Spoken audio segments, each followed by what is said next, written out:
नमस्कार दोस्तों, good morning, सुप्रभात, सलाम, सत श्री अकाल। कैसे हैं आप सब? बढ़िया। उम्मीद करता हूँ सब अच्छे ही होंगे। तो मैं आकाश सूर्यवंशी आपका फिर से स्वागत करता हूँ आपके अपने YouTube channel E education let's crack exam. दोस्तों, जैसे कि आप सभी को विदित है, आप सभी को इस बात की पूर्ण रूप से जानकारी है, भरपूर जानकारी है कि जीडी का बैच चल ही रहा है हमारे यहाँ पर और बैक टू बैक क्लासेस आपको प्रोवाइड की जा रही हैं प्रत्येक विषय की। ठीक है, चाहे उसमें हिंदी भाषा रही हो, चाहे कोई सा विषय रहे। ठीक है, तो सबकी क्लासेस आपको मिल रही हैं और मैं आकाश सूर्यवंशी आपके साथ हिंदी को लेके जोड़ूंगा। तो चलिएगा, स्वागत करता हूँ फिर से आपका हिंदी के एक नए अध्याय, एक नए चरण में। जैसे कि हम लोगों ने लास्ट टाइम डिस्कस कर लिया था, लास्ट में जो हम डिस्कस कर चुके थे, यानी इससे जो पहली पूर्व जो कक्षा रही है हमारी, उसमें हमने जो डिस्कस किया था उसमें हमने स्वर की बात डिस्कस की थी।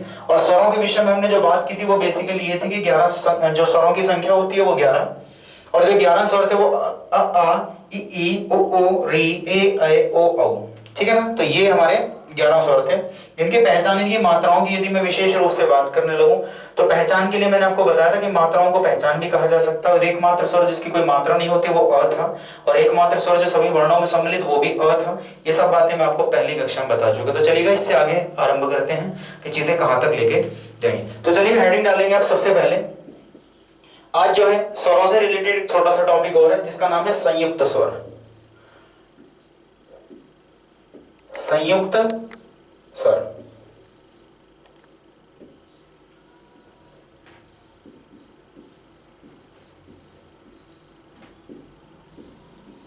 संयुक्त स्वर, जैसा कि आप इसके नाम को ही देख पा रहे होंगे, संयुक्त मतलब जुड़ा हुआ। तो यानी ये स्वरों में से ये भाग है, एक स्वरों में एक टाइप है, एक स्वरों में एक प्रकार है जिसको हमें पढ़ना बहुत ज्यादा जरूरी होता है। संयुक्त स्वरों की अगर विशेष रूप से बात करो तो इनकी संख्या होती है 4। देखिएगा, इनकी जो 4 संख्या होती है, संयुक्त का मतलब जुड़ा हुआ, यानी वे स्वर जो अपने अलावा या अपने निर्माण के लिए किसी अन्य 2 स्वरों की सहायता लेते हैं उन्हें हम संयुक्त स्वर कहते हैं। तो बेसिकली ये जो 4 संयुक्त स्वर हैं ये क्या हैं? अकेले ये अकेले नहीं है, अपने आप में पूर्ण नहीं है, मतलब पूरे हैं अपने आप में, लेकिन अकेले अपने आप में नहीं है। मतलब ये है कि ये जो बने हैं वो मिलकर के बने हैं किसी ना किसी से। बात समझ रहे हो? मतलब कुल मिलाकर के संयुक्त इनका नाम इसलिए पड़ा है क्योंकि ये अपनी विशेषता को प्रदर्शित करने के लिए अन्य 2 स्वरों की सहायता लेता है। कुल मिला के बात यह है, इसकी कोई मेन परिभाषा नहीं है, लेकिन हम अपने शब्दों में इस बात को बांध सकते हैं, अपने शब्दों में इस बात को बयां कर सकते हैं। बात क्लियर है? संयुक्त स्वरों की जो संख्या वो 4 है। वो 4 स्वर कौन से हैं? तो वो 4 स्वर है, देखिएगा, ए ऐ ओ औ।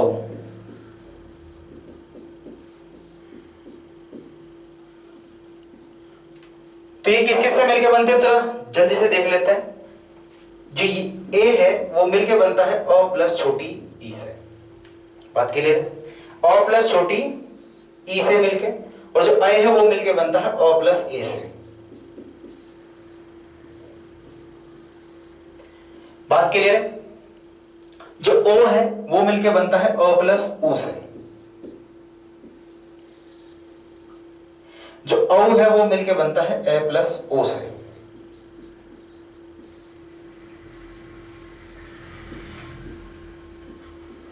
ये बात आप समझ लीजिएगा। तो ये हमारे 4 संयुक्त स्वर। कल को आपको इनसे प्रश्न कैसे पूछा जा सकता है तो चलेगा, मैं प्रश्न के बारे में बात कर लेता हूं थोड़ी सी। प्रश्न कहेगा निम्नलिखित में से कौन सा विकल्प सही है? इस तरीके से कोई प्रश्न बन सकता है। जैसे कह दे कि ए की बनावट, तो ए की बनावट क्या है? तो पहला विकल्प आपको दे देगा अ प्लस ई, फिर दे देगा अ प्लस ऊ, अगला दे सकता है अ प्लस ए,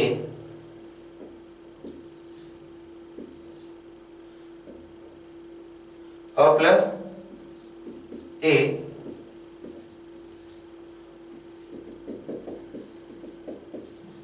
अ प्लस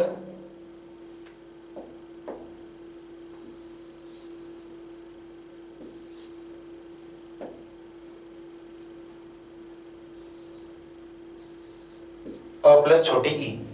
तो इस प्रकार से थोड़ा सा आप जो है इसका आंसर लगा सकते हैं, और वो कौन सा आंसर सही होगा? अ प्लस छोटी ई।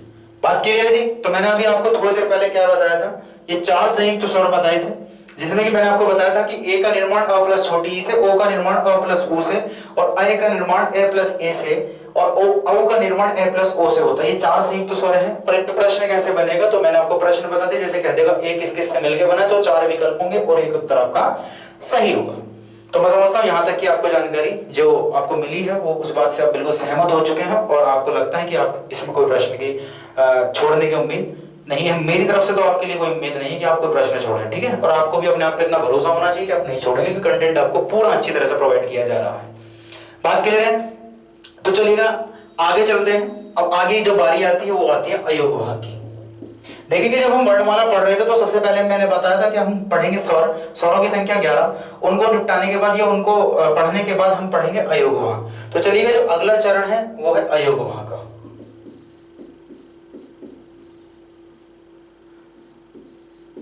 अयोग वाह। देखो जो अयोग वाह है हिंदी भाषा में उनकी जो संख्या विशेष रूप से है वो कितनी, 2, ठीक है। अब अयोग वाह के विषय में जो बात कही जाती है वो ये जो आगे से आए हुए हैं। कुल मिला के बात ऐसी है, देखिएगा न तो ये स्वर हैं, इनके विषय में जो बात कही जाती है मैं आपको बता देता हूं। न तो ये स्वर हैं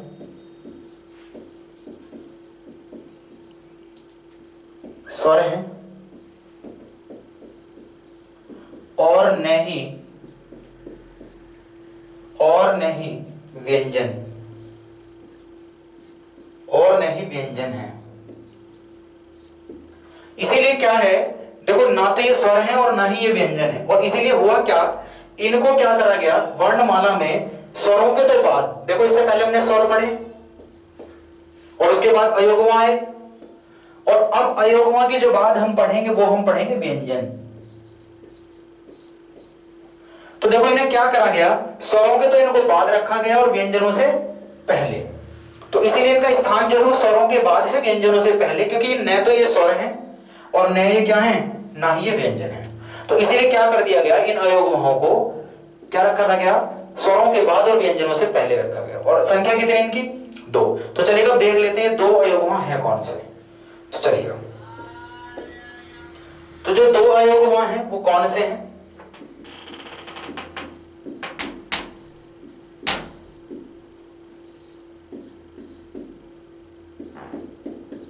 तो ये जो 2 अयोगवाह हैं वो है आपका अंग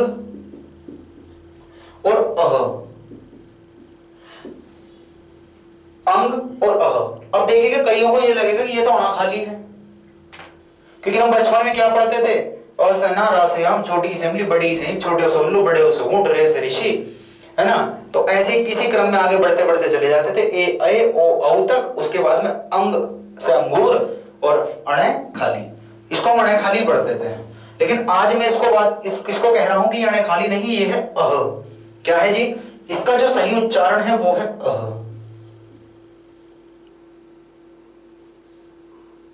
इसका जो सही उच्चारण है वो है आपका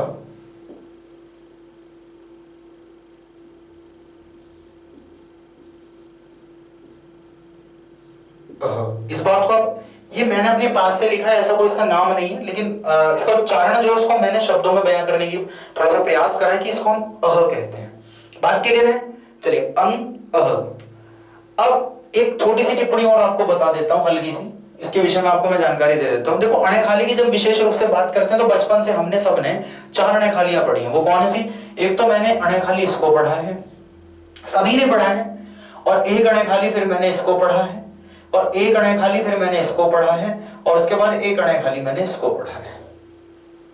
बचपन से हम करते थे ना, क से शुरू होते थे और अणे खाली पर जाके रुकते थे, क्या उत्तर क्या खरगोश गया गमला अणे खाली, घड़ी अणे खाली, ऐसा पढ़ते थे ना जी। तो ये जो क्रम पढ़ते थे हम, और उसमें जाके हमारी गाड़ी रुकती थी अणे खाली पर, तो हम इन सबको अणे खाली पढ़ के आए हैं पीछे। वास्तविकता यह है कि हिंदी भाषा में 4 अणे खाली होती ही नहीं। अब आप कहोगे कि या तो हमने पहले गलत पढ़ा है या फिर अब हम गलत पढ़ रहे हैं। तो मैं आपको एक बता दूं इस बात की जानकारी के लिए, अब आप सही पढ़ रहे हैं और इत्तेफाकन आपने उस समय पे थोड़ा सा गलत पढ़ा था, या फिर ऐसा हो सकता है शिक्षकों ने उस वक्त हमें बताया और हमारी उम्र छोटी रही, हम उस बात को समझ नहीं पाए। बात क्लियर है जी? लेकिन क्या है कि हिंदी वर्णमाला में, ये हिंदी भाषा में अणे खालियों की संख्या की बात करूं तो केवल अणे खाली 1 होती है। क्यों? देखो इस बात को हल्का सा प्रूव करता हूं।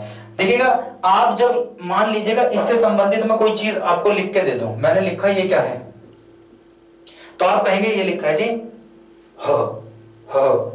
है में और अनुसार, और मैंने क्या कर दिया, विसर्ग और ऐड कर दिया।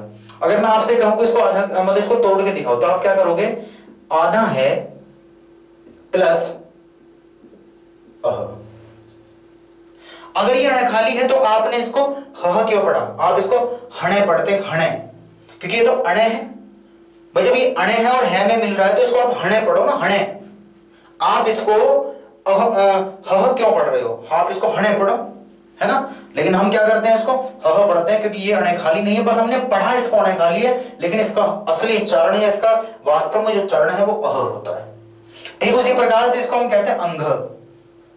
अंग, जैसे मैं कह दूं एक वर्ण है आपके पास वांग में, वांग में। अब अगर मैंने इसको वांग में लिखा, ऊपर मैंने वांग में लिख दिया यहां पर, तो आप इसको अणे खाली पढ़ो ना, है ना। तो आप इसको वाण में पढ़ो, वाण में, लेकिन वास्तव में अणे नहीं है, ये अंग है, तो इसको वांग में पढ़ते हैं। ठीक उसी प्रकार से ये ईय है, ये अंग, ईय, और ये होता है केवल अणे। क्योंकि एग्जाम्पल देखो, इसको प्रूव कर रहा हूं, ये क्या लिखा, तो सब कहेंगे प्राण, तो आपने इसको अणे पढ़ा क्योंकि यही एक एक्चुअल अणे खाली है, बाकी सब तो अपना अपना अलग अलग रूप लेके रखते हैं। लेकिन हम उसको बचपन से हम पता नहीं कैसे अनौपचारिक रूप से हम इसको या औपचारिक रूप से हम इसको अणे खाली पढ़ के आए हैं, इन पीछे से बचपन से इन तीनों को, लेकिन वास्तव में अणे खाली नहीं है। हिंदी भाषा में केवल एक अणे खाली है, वो है ये। बात क्लियर है। तो ये केवल अणे खाली है क्योंकि मैंने आपको प्रूव कर दिया।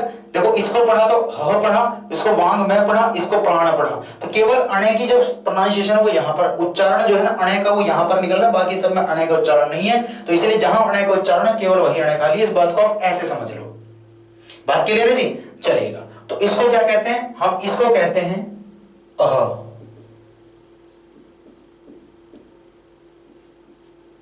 इसको कहते हैं अंग।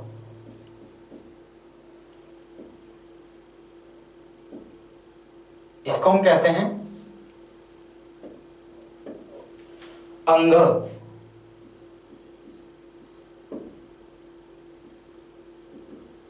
इसको कहते हैं ईय, और इसको कहते हैं अणे। इसको क्या कहते हैं, अणे। तो इनका सबका मैंने आपको उच्चारण बता दिया। तो अगर ये चीजें मैंने आपको अलग से बताई, बात हम अयोगमा की कर रहे थे। अयोगमा के बारे में विशेष रूप से अगर बात करूं तो संख्या इनकी होती है 2। ये बात मैं आपको इससे पहले बता ही चुका। अयोगमा की संख्या कितनी, 2।